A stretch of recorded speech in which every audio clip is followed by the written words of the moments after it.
하나님 말씀 마가복음 4장 21절에서 41절까지 말씀 교독하겠습니다. 마가복음 4장 21절에서 41절입니다. 오늘은 2월 12일 월요일 아침입니다. 2월 12일자 본문 마가복음 4장 21절에서 41절까지 말씀 교독하겠습니다. 또 그들에게 이르시되 사람이 등불을 가져오는 것은 말 아래에나 평상 아래에 두려함이냐 등경 위에 두려함이 아니냐. 드러내려 하지 않고는 숨긴 것이 없고 나타내려 하지 않고는 감추인 것이 없느니라. 들을 귀 있는 자는 들으라. 또 이르시되 너희가 무엇을 듣는가 스스로 삼가라.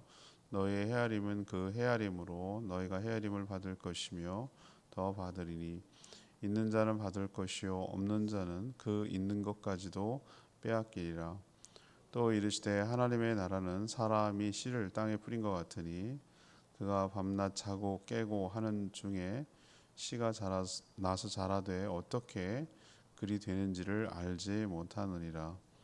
땅이 스스로 열매를 맺되 처음에는 싹이요 다음에는 이삭이요 그 다음에는 이삭과 충실한 곡식이니라. 열매가 익으면 곧 낫을 대나니 이는 추수 때가 이르렀습니다. 또 이르시되 우리가 하나님의 나라를 어떻게 비교하며 또 무슨 비유로 나타낼까? 겨자씨 한 알과 같으니 땅에 심길 때에는 땅 위의 모든 씨보다 작은 것이로되 심긴 후에는 자라서 모든 풀보다 커지며 큰 가지를 내나니 공중의 새들이 그 그늘에 깃들일 만큼 되느니라. 예수께서 이러한 많은 비유로 그들이 알아들을 수 있는 대로 말씀을 가르치시되 비유가 아니면 말씀하지 아니하시고 다만 혼자 계실 때 그 제자들에게 모든 것을 해석하시더라. 그날 저물 때 제자들에게 이르시되 우리가 저편으로 건너가자 하시니 그들이 무리를 떠나 예수를 배에 계신 그대로 모시고 가매 다른 배들도 함께 가더니 큰 광풍이 일어나며 물결이 배에 부딪혀 들어와 배에 가득하게 되었더라. 예수께서 고물에서 베개를 베고 주무시더니 제자들이 깨우며 이르되 선생님이여 우리가 죽게 된 것을 돌보지 아니하시나이까 하니 예수께서 깨어 바람을 꾸짖으시며 바다더러 이르시되 잠잠하라 고요하라 하시니 바람이 그치고 아주 잔잔하여 지더라. 이에 제자들에게 이르시되 어찌하여 이렇게 무서워하느냐 너희가 어찌 믿음이 없느냐 하시니. 아멘. 그들이 심히 두려워하여 서로 말하되 그가 누구이기에 바람과 바다도 순종하는가 하였더라. 아멘.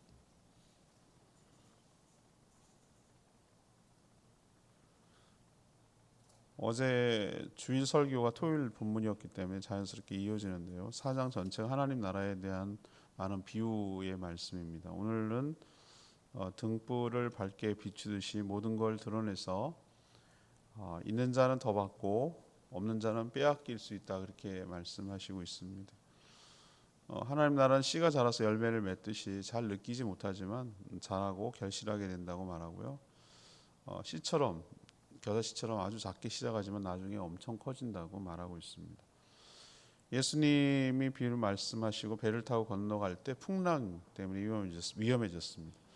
제자들이 위험해서 예수님을 깨우자 풍랑을 꾸짖으셨고 잠잠하게 되었다. 이런 스토리가 오늘 내용입니다. 오늘 질문은 하나님 나라에서 예수님은 어떤 분이십니까? 하나님 나라에서 예수님은 어떤 분이십니까? 이것이 오늘 질문입니다. 먼저 21절에서 25절까지 말씀입니다. 예수님은 비유로 모든 것을 드러내며 평가하신다는 거죠. 모든 것을 드러내며 평가하신다는 겁니다. 예수님 비유로 많이 말씀하셨는데 잘 알아듣기 쉽게 이해하려는 의도도 있었습니다. 34절처럼 33절 말씀처럼. 그렇지만 알지 말아야 할 자는 감추고 필요한 자에게만 따로 설명하셨습니다. 34절이 나오죠. 이게 어제 주일 설교 때 제가 언급한 바입니다. 먼저 등불로 비유하셨습니다. 등불을 평상 아래 두지 않고 등경 위에 두는 이유, 높이 두는 이유는 빛이 잘 비추게 해서 잘 보게 하려는 의도라고 말합니다. 그렇죠. 누가 빛을 감추는 데 두겠어요. 높은 데 둬서 환하게, 가로등 전부 다 전봇대 위에 있잖아요. 불을 비춰서 환하게 하려는 의도이죠. 하나님 나라도 그렇다는 거예요. 이건 다 비유예요, 비유. 그 당시 생활용품을 사용해서 얘기하는 건데, 하나님 나라도 이렇게 빛이 비춰서 그 어떤 것도 숨기거나 감출 수 없고 모든 것이 다 드러난다는 거예요. 근데 그렇게 드러내고 밝히는 분이 누구란 얘기입니까? 바로 예수 그리스도시세요. 그분이 그렇게 한다는 거예요. 그는 밝히 드러내기만 하지 않아요. 거기서 끝나는 게 아니라 거기에 합당한 심판, 거기에 합당한 보상도 하시는 분이라는 거예요. 거기 세상의 원리가 나옵니다. 헤아림으로 헤아린다. 자신의 헤아림으로 헤아림을 받는다. 이 말은 자신이 한 대로 받는다는 뜻이에요. 등가의 원칙이에요. 이 말도 맞죠. 근데 하나님 나라는 그렇지 않다는 거예요. 하나님 나라는 우리 세상의 법칙과 달라요. 희한한 말씀을 하시는데 뭐라고 하냐면 너희가 헤아림을 받을 것이며 더 받으리니 그랬어요. 더 받으리니. 원래 이만큼은 받아도 되는데 하나님 나라는 더 받는다는 거예요. 그러니까 좀 우리가 생각하는 거랑 좀 다르죠. 상식적으로. 또 반대로 말이죠. 25절 보세요. 있는 자는 받을 것인데 없는 자는 그 있는 것마저도 어떻게 된다는 거예요. 빼앗긴다는 거예요. 더 줘야 되잖아요. 보충해 줘야 되는데 하나님 나라는 그렇지 않다는 거예요. 있는 자는 더 받고 없는 자는 그 있는 것까지 빼앗기는. 우리 맨날 그 뭐 얘기하잖아요. 빈익빈 부익부. 그 뭐 마르크스 이론 몰라도 그 말은 알잖아요. 가난한 사람 더 가난해지고 부자는 이게 세상의 모습인데 뭐 이렇게 말할 때 쓰는 말인데 하늘나라가 그렇다는 거예요. 희한하죠? 그 이유는 뭡니까? 다 감춘 것이 드러냄으로 인해서 사람은 속일 수 있고 그렇지만 하나님은 한테는 안 된다. 하나님 뜻대로 살지 못한 것, 그것은 평가를 받고 잘한 자에게는 더 많이 받을 것이지만 그렇지 못한 자에게는 있는 것마저도 빼앗기는 게 하나님 나라다. 이 얘기를 들려주는 이유는 너희들 정신 차리라 이거죠. 하나님이 다 밝히 드러내고 평가하신다는 걸 늘 명심하고 살아라. 이것이 오늘 첫 번째 내용이에요. 두 번째 내용은요. 26절에서 34절까지 말씀인데요. 씨 뿌려 자라게 하며 추수하신다는 거예요. 씨 뿌려서 자라게 하며 추수하신다. 예수님의 비유는 이해하기 쉽도록 실생활에서 나온 것인데 그 당시 사람들이 농사를 짓거나 또 목축을 했기 때문에 거기에 대한 비유가 참 많아요. 그래야 이해를 쏙쏙 들어오니까. 우린 요즘 그런 비유 잘 안 해요. 우리는 오히려 뭐 연예인 비유, 스포츠 비유 뭐 이런 걸 많이 해야 쏙쏙 들어와요. 우리 문화니까 그게. 그러니까 그건 예수님이 이 당시 지금 살았으면 아마 그랬을 거예요. 당시는 농사, 많이 농사를 지었으니까. 우리도 뭐 농사를 안 짓는 건 아니니까. 전부 농사와 관련되어 있는데 하나님 나라의 특징을 아주 이걸로 잘 드러내셨어요. 먼저 하나님 나라는 씨 뿌리는 농사와 비슷하다고 하셨어요. 농사와 비슷하다. 처음에는 씨를 뿌리죠. 씨는 너무 작아요. 그렇죠? 너무 작습니다. 그렇지만 거기 안에 그 싹이 나고 또 자라고 이삭이 맺히고 열매를 맺히고 뭐 이 과정 여러분 잘 아시잖아요. 그리고 다 이삭이 자라서 결실을 하면은 곡식을 추수하게 된다. 뭐 농사 과정이잖아요, 그죠? 모든 작물의 종류는 다르지만 다 이런 패턴, 이런 과정을 거친단 말이죠. 근데 여러분 이런 과정을 누가 계속 그것만 지켜보고 있는 사람이 어디 있어요? 근데 요즘은 카메라가 너무 좋아가지고 고속, 뭐 100배속 뭐 이래가지고 그 자라는 모습을 갖다가 빠른 속도로 보여주는 거예요. 그러면은 희한하죠. 처음에는 요만했던 게 이렇게 가지고 많아지는 거예요. 금방. 그건 왜 그러냐면은 자라는 속도를 다 촬영해 놨는데 그걸 속도를 빨리 해가지고 보게 만드니까 그게 막 쑥쑥쑥 자라 쫙 이렇게 되는 것처럼 보일 뿐인데 우리는 띄엄띄엄 보니까 농사를 짓는 농부라 할지라도 띄엄띄엄 보니까 모르는 거예요. 근데 느껴지죠. 처음에는 요만하게 시작을 했다가 요만 나왔다가 이렇게 했다가 커졌다가 이렇게 했다가 누렇게 했다가 이렇게 열매 이렇게 되는 과정을 알죠. 반복을 했으니까. 근데 우리는 잘 뭐예요? 느끼지 못하죠. 언제 이렇게 됐대? 깜짝 우리가 언제 그렇게 사람도 비슷한 것 같아요. 배밀이 하면서 땅바닥 기던 것들이 어느 순간부터 이렇게 또 돌아다니고 막 이런 거 보면 신기해 죽겠어요. 사람도 금방 크는 것 같아. 난 개만 금방 크는 줄 알았더니 사람도 금방 커요. 희한하더라고 보면. 언제 저렇게 해가지고 자랐지? 뭐 이런 생각이 들 때가 있어요. 맞아요. 몰라요. 근데 부모는 매일매일 보니까 몰라요. 잘. 맨날 몰라 어떻게 크는지. 근데 띄엄띄엄 보는 사람 어머 이게 쭉쭉쭉 커진 게 보인다. 자, 이런 식으로 하나님 나라도 마찬가지라네요. 분명히 씨는 뿌렸어요. 근데 언제 이렇게 커졌지? 이런 것처럼 하나님 나라도 뭐죠? 처음에 이렇게 작게 시작하지만 나중에 어떻게 됩니까? 모르는 사이에 그게 막 지켜보고 있는데 언제 이렇게 돼버렸지? 라는 식으로 이렇게 엄청나게 확장되어 나간다는 거예요. 또 하나 특징이 뭡니까? 겨자씨 얘기하고 있어요. 겨자씨 전 겨자씨 봤거든요. 여러분 겨자씨 보셨어요? 겨자씨 못 보셨죠? 겨자씨 전 봤어요. 겨자씨는 참깨 한 4분의 1쯤 될래나? 참깨 씨의 4분의 1 정도 될래나? 아주 작아요. 참깨도 작잖아요. 참깨 아시죠? 참기름 짜는 거. 들깨, 참깨 이거 못 구별하는 애들도 많아요. 들깨는 동글동글동글하고 참깨는 약간 넓적하고 그래요. 전 그 정도는 알아요. 근데 참깨의 4분의 1이니까 얼마나 작겠어요. 내가 보기엔 한 4분의 1 정도는 안 되는 것 같아요. 하여튼 작아요. 작은데 그거를 심으면 어떻게 됩니까? 풀처럼 자라고 나중에 가지를 낸다는 거예요. 어떤 식물은 한 해 살의 식물 맞아요. 한 해만 하고 자라는 건 맞는데 나무처럼 커지는 거 있어요. 자르는 것도 막 톱으로 잘라야 되는 식물도 있어요. 여러분 그거 보셨어요? 잡초 뽑을 때 그런 거 하나 만나면 큰 곤욕을 치릅니다. 삽질해야 됩니다. 풀 뽑는데 삽질해야 됩니다. 나무 같아 나무. 얼마나 딱딱하게 자라는지 그런 거 가끔 있어요. 겨자가 그렇다는 거예요. 겨자가 처음에는 이렇게 이거 풀이거든요. 근데 풀이 한 해 살이 하면은 된소리 맞으면 끝나잖아요. 웬만한 것들은. 근데 얘는 안 그렇다는 거예요. 나무처럼 자란다는 나무처럼. 가지도 낸데 나무가 가지를 내는 게 특징이잖아요. 그래서 공중의 새가 뭐 할 정도? 머물 정도가 된다. 이건 예수님이 왜 이 비유를 끌어들이는 거죠? 하나님 나라도 그렇다. 처음 시작할 때는 아주 작다. 나중에 이 손바닥에 놔도 어디 있는지도 뭐 감촉도 없을 정도로 작다. 그렇지만 나중에 이게 자라면 어떻게 된다는 거예요?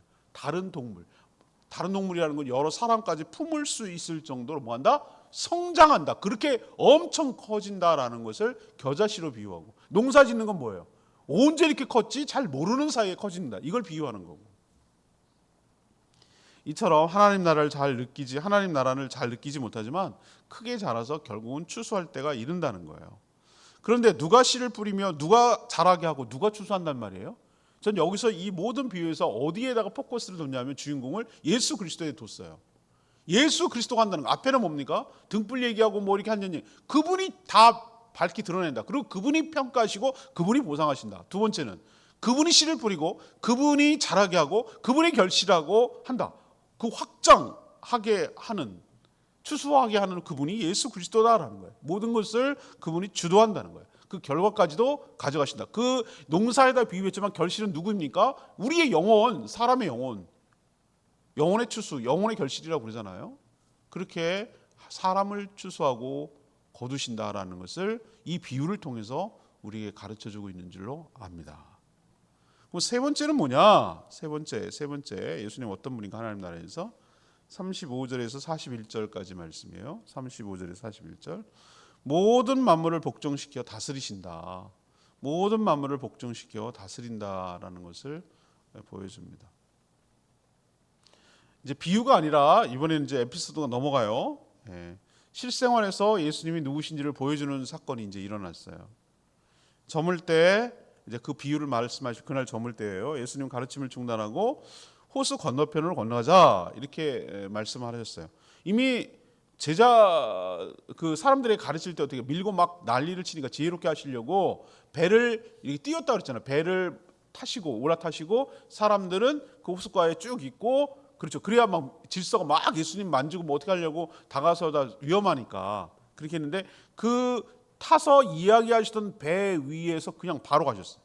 바로 저물 때 절로 건너가자 하셨어요. 그래서 제자들도 거기에 타가지고 출발했는데 그 갈릴리 호수가 가로 세로는 뭐 비교적 그래도 이렇게 저기가 보입니다만 세로일 때 있잖아요. 위아래 세울 때는 엄청 수평선까지 보여요. 호수가 얼마나 큰지. 그래서 바다라고 느낄 만도 해요. 근데 호수예요, 호수. 민물 호수인데. 근데 가끔 보면 복음서에 보면은 그런 기사가 많이 일어나요. 거기 광풍이 불고 막 그 호수인데도 불구하고 막 난리를 치나 봐요, 거기가. 근데 예수님이 하루 종일 하셨는지, 예수님 참 인간이라는 것을 여기서 볼 수 있는데, 피곤하셔서 뭐 했어요? 주무셨어요. 배에서 그냥. 너무 고운하셨나 보지. 계속 얘기하니까. 피곤해요, 여러분. 저도 주일날 막 다 끝나고 나면은 사람이 너무 많이 피곤하면 잠도 안 와요. 각성이 돼가지고. 그런 거 주일날마다 느껴요, 내가. 왜 주일날은 잠이 이렇게 이루기가 힘들까라고 했더니 여러 가지 텐션이라 그러죠. 이게 올라가 있는 상태이기 때문에 그걸 떨어뜨리기가 시간이 많이 걸리고 힘든 것 같아요.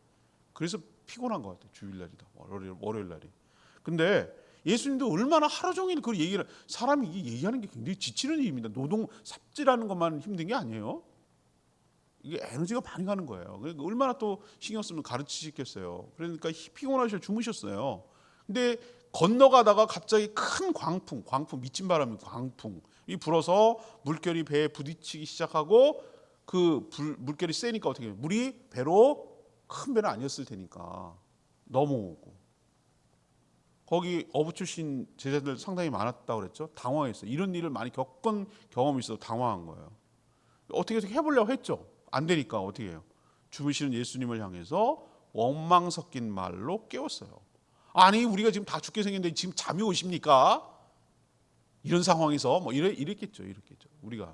예. 그래서 예수님이 그 말을 듣고 이제 깨우니까 일어나서 뭐라고 합니까?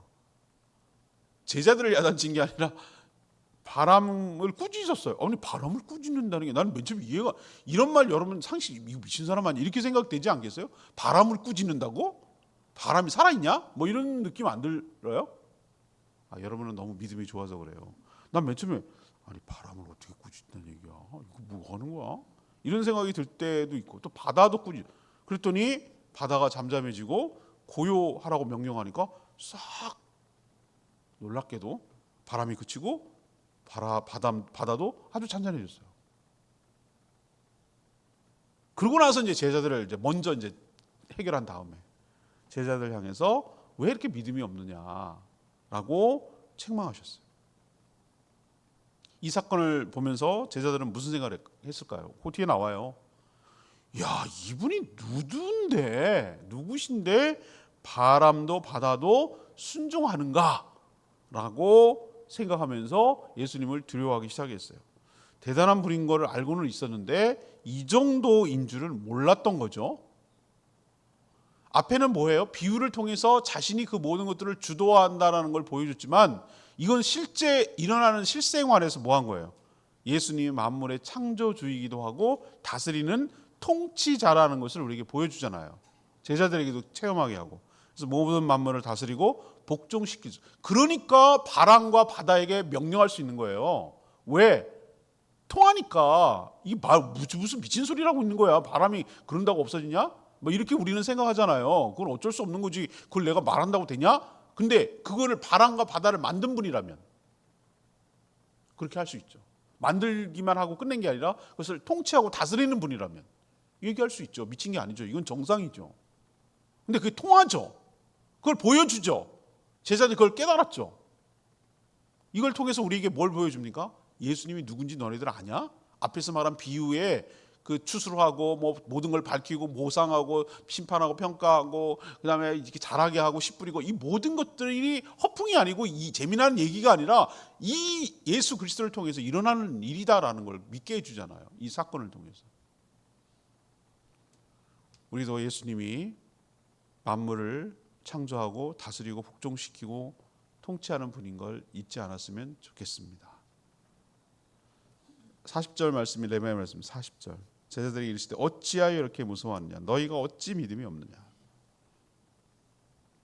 이 예수님의 책망은 제자들만 아니라 우리를 향해서도 하시는 말씀이라고 봐야 돼요. 우리는 불어오는 광풍, 거친 파도와 들어오는 물 때문에 죽을 것 같은 두려움을 느껴요. 우리도 그렇습니다. 근데 예수님이 자신과 한 배를 타고 있다는 사실을 종종 놓칠 때가 있어요.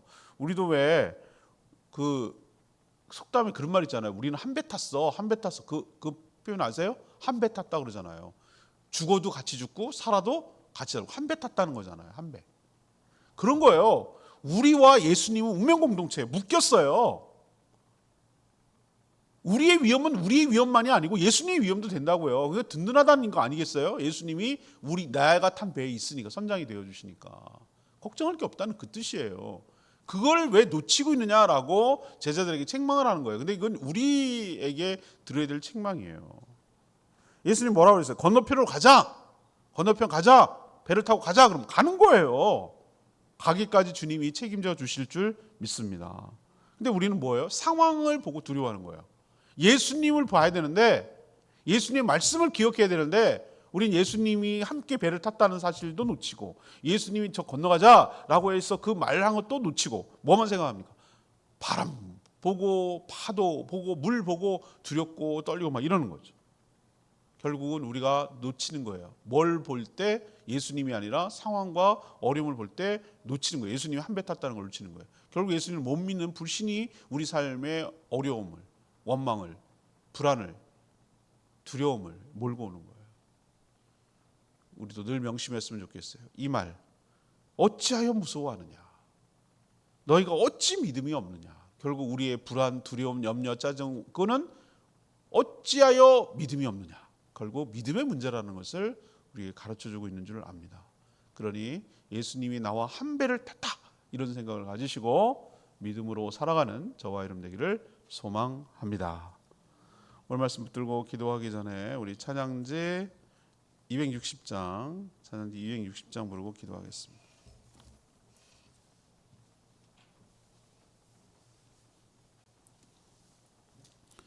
주 품에 품으소서. 260장 찬양집 찬양합니다.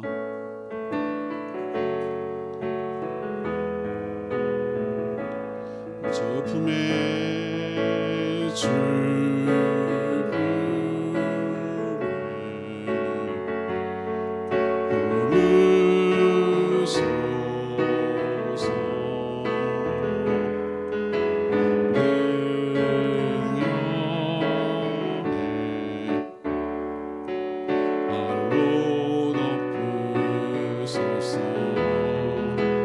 거친 파도 날 향해 와도 주와 함께 날아오르리. 고풍 가운데 나의 영혼 잠잠하게 주를 보리라. 주님 안에 주님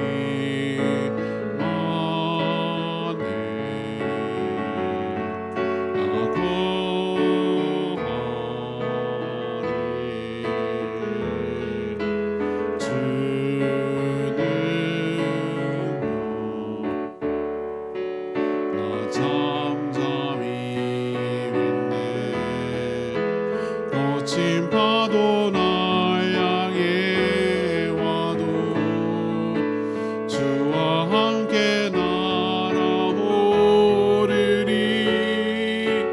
고풍 가운데 나의 영혼 잠잠하게 주를 보리라.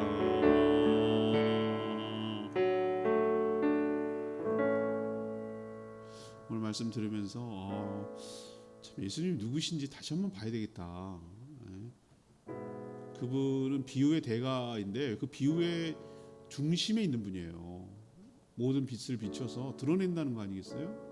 그리고 거기에 합당하게 평가를 하는데 세상 평가처럼 하지 않는다는 거예요. 있는 건 더 뺏기고요, 있는 자는 더 준다는 거 아니겠어요? 이건 주님이 결정하는 거예요. 드러내서. 그리고 또 뭡니까? 하나님 나라가 처음에 이렇게 작게 시작하지만 엄청나게 확장되는데 그분이 주도하신다는 거예요. 느끼든 못 느끼든 간에 나중에 보면 엄청난 결실을 하고 추수하는 분이라는 얘기고, 또 바다와 바람을 잠잠케 하시는, 이건 실제 일어나는 일이고 이분이 통치자이고 창조주라는 것을 우리에게 보여주잖아요. 우리가 이런 예수님을 믿고 있음을 기억하고 바다와 물결에 두려워하지 말고 어찌하여 믿음이 없느냐, 어찌하여 두려워하느냐. 우리를 향한 하나님의 책망인 것을 기억하고 주님 바라보고 주님과 한 배 땄음을 기억하고 믿음으로 이겨내고 돌파하는 저희들 되게 해달라고 주여 외치며 기도합니다. 주여 하나님,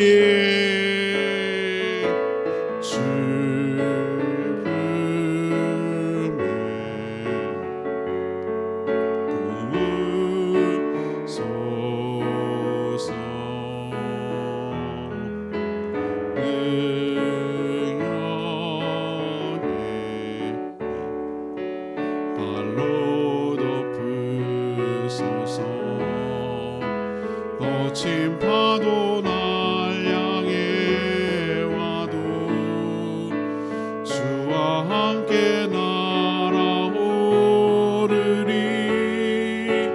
폭풍 가운데 나의 영혼 잠잠하게 주를 보리라.